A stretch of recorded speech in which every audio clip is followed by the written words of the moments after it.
this is Shuhada Park, and Yom Tashakkar is being celebrated here. You can see that MNA Sahab, lots of other important personalities, they are here.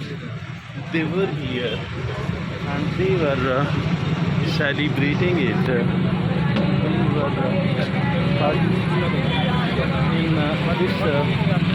in this very important occasion.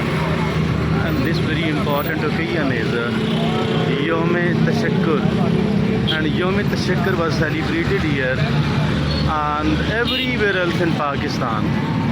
Yom Tashakkar is being celebrated everywhere else in Pakistan.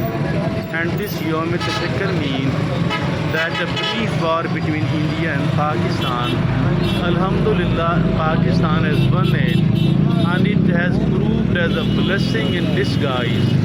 It has proved as a blessing in disguise. Apparently, it seems that maybe Pakistan will not be able to gain out of it. But Alhamdulillah, Pakistan did gain and gain a lot really. So these all people have participated in the Yom Tashakkar.